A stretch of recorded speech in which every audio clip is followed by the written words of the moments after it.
Hi everyone, ఎలా ఉన్నారు అందరూ? ఈరోజైతే నేను వచ్చేసి స్వీట్ అయితే చేశాను, డబల్ కా మీఠా.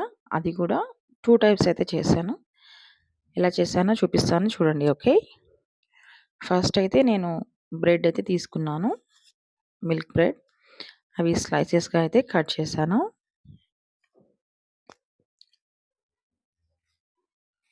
ఒక 6 బ్రెడ్ పీసెస్ అయితే తీసుకున్నానండి. వాటన్నిటిని కూడా ఇప్పుడు ఒక బౌల్ పెట్టేసి అందులో కొంచెం ఆయిల్ ఇంకా నెయ్యి అయితే వేశాను. అందులో అవి వేయించాను, కంప్లీట్గా డీప్ ఫ్రై చేయలేదు. ఆయిల్ క్వాంటిటీ ఇంకా గీ కూడా తక్కువనే తీసుకున్నానండి. అవన్నీ బ్రెడ్ పీసెస్ అన్నీ కూడా అందులో వేసి లైట్గా వేయించాను, బ్రౌన్ కలర్ వచ్చే వరకు.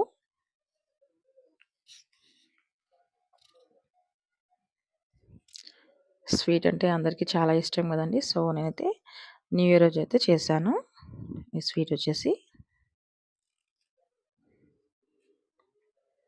అందరికీ హ్యాపీ న్యూ ఇయర్ అండి.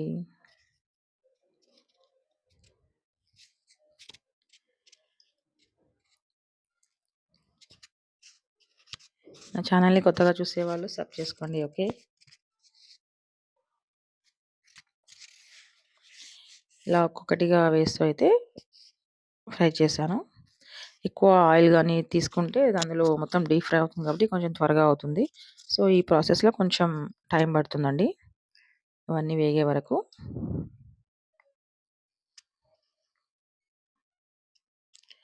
న్యూ ఇయర్ రోజు ఏం స్పెషల్ చేసుకున్నారో కామెంట్లో పెట్టండి. ఓకే,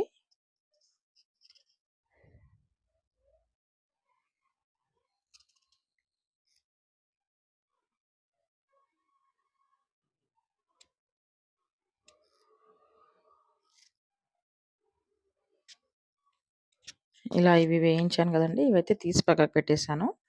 ఇంకా కొన్ని బ్రెడ్ స్లైసెస్ అయితే వేసి మళ్ళీ వేయించాను అనమాట. 2 ప్రాసెస్కి కూడా ఇలా బ్రెడ్ పీసెస్ అయితే వేయించి పెట్టుకున్నాను.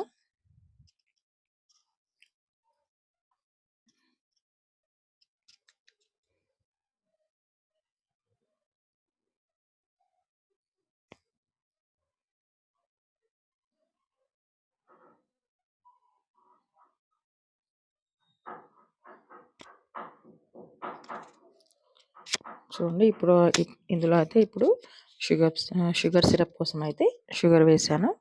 ఒక గ్లాస్ షుగర్ అయితే వేసాను. అందుకు ఒక గ్లాస్ వాటర్ అయితే పోసాను అనమాట. వేడి బౌల్లో వేసాను కదండి, కొంచెం షుగర్ అనేది స్టిక్ అయింది చూడండి.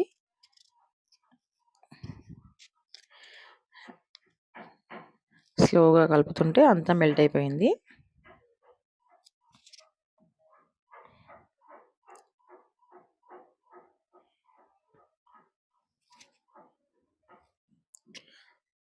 అందులో కొంచెం ఇలాచి కూడా వేసాను, నెక్స్ట్ ఫ్లేవర్ కోసం. అది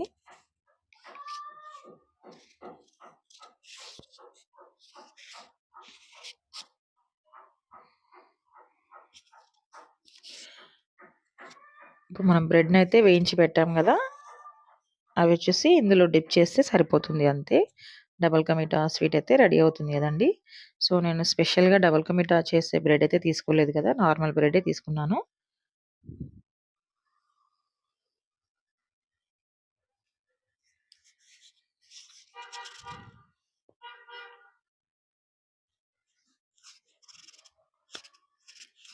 చూడండి, సిరప్ అయితే బాగా మరుగుతుంది.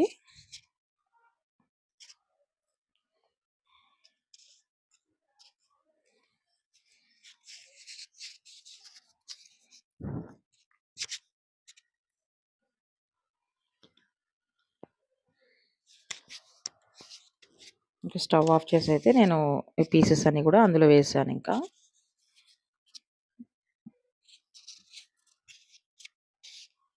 ఇది మనం నార్మల్గా రెగ్యులర్గా చేసుకునే ప్రాసెసే కదండి.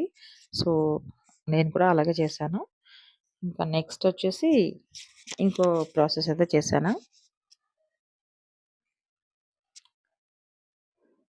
కొంచెం పాకం ఎక్కువ పెట్టానండి. అవి డిప్ అయ్యాక మళ్ళీ కంప్లీట్‌గా ఆరిపోద్దని చెప్పేసి కొంచెం ఎక్కువ పెట్టేసాను వాటర్. ఇప్పుడు నెక్స్ట్ ప్రాసెస్ అయితే పాలైతే తీసుకున్నానండి. ఒక గ్లాస్ పాలైతే తీసుకున్నాను. ఇంకా కస్టర్డ్ పౌడర్ తీసుకున్నానండి. పాలు మరిగాక కొంచెం ఒక 2 టేబుల్ స్పూన్ కస్టర్డ్ పౌడర్‌లో పాలైతే మిక్స్ చేశాను. సో, ఇది మీకు తెలిసే ఉంటుంది. ఈ స్వీట్ కూడా. ఈ ప్రాసెస్ అయితే నేను ఎప్పుడు చేయలేదనమాట. ఇప్పుడే చేశాను ఫస్ట్ టైమ్. చాలా టేస్ట్ అనిపించింది నాకు. చాలా సింపుల్‌గా చేసుకోవచ్చండి.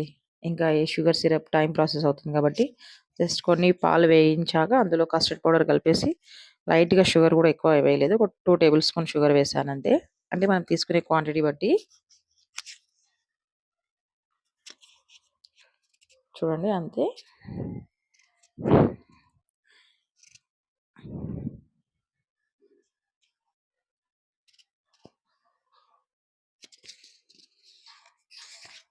కస్టర్డ్ పౌడర్ అయితే అంత కలిపేసాను కదా! అదొచ్చేసి పాలల్లో అయితే వేశానింకా. క్లమ్సీగా లేకుండా మొత్తం అయితే మెల్ట్ కావాలండి.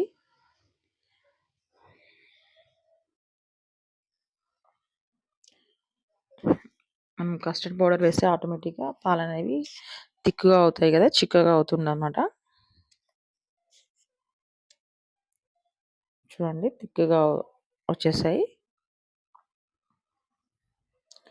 స్టవ్ అయితే ఆఫ్ చేశానింకా.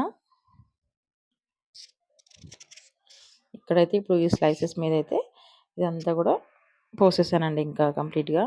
చాలా టేస్ట్ అనిపించింది. నాకు ఆ డబుల్ కా మీఠా కన్నా ఇది చాలా టేస్ట్ అనిపించింది ఇంకా. లాస్ట్‌లో కొంచెం పిస్తా అయితే వేశాను గార్నిష్ కోసం. నచ్చితే లైక్ చేయండి, సబ్స్క్రైబ్ చేయండి. ఓకే. థ్యాంక్స్ ఫర్ వాచింగ్ అండి. టేస్ట్ అయితే చాలా బాగుంది. షూర్ అందరూ ట్రై చేయొచ్చని చెప్తాను నేను. ఇది చాలా తక్కువ టైంలో చేసుకోవచ్చు ఈ స్వీట్ అయితే. Thanks for watching. బాయ్.